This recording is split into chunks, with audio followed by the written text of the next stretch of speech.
you. If God gives you the vision, he will provide the provision. I wish somebody would help me preach.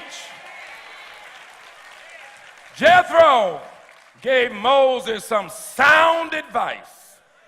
Any good father always wants to help their children.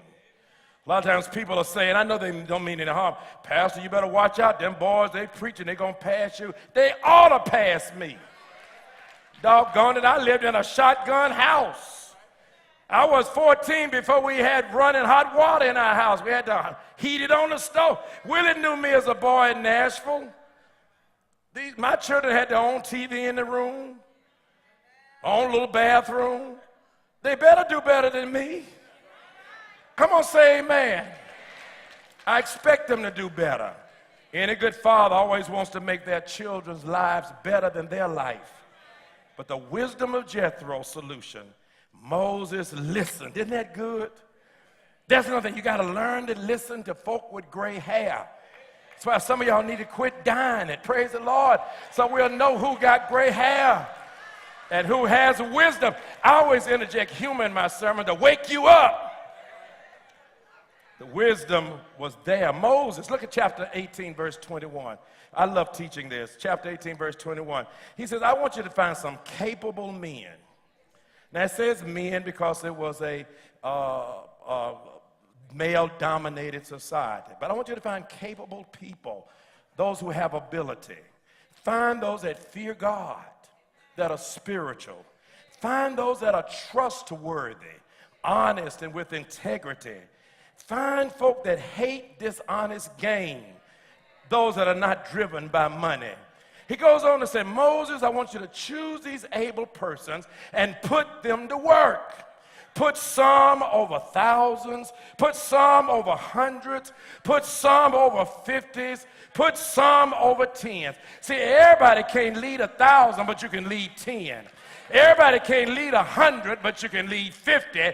All of you can lead somebody if it ain't but your one child. Jethro said, let them judge the people. These judge the people continually, and the harder decisions, they bring them to you. This man of leadership, it says in verse 23, will not only bless the people, but everybody will get involved. Moses had a good father-in-law, didn't he? Thank God Moses listened to his father-in-law. And Moses heeded the instruction of his father-in-law.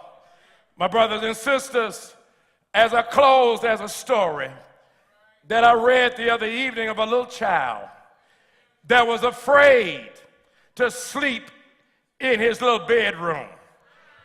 Every night, he would go in there and start crying and say, I'm scared in here. The daddy would say, well, son, you just need to pray. So he would go out, the daddy would go back to his room, and after a while, he'd start crying again. The daddy would go back and look and say, son, what's wrong? Daddy, I'm scared of the dark. He went back, he said, just pray.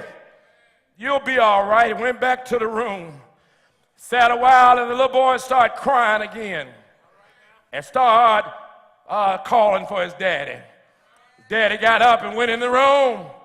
His daddy said, son, I told you to pray. You must not be praying. The little boy said, Daddy, every time I pray, look like God says, call your daddy. In other words, when you don't know what else to do, call your daddy. When you don't know who to turn to, call your daddy.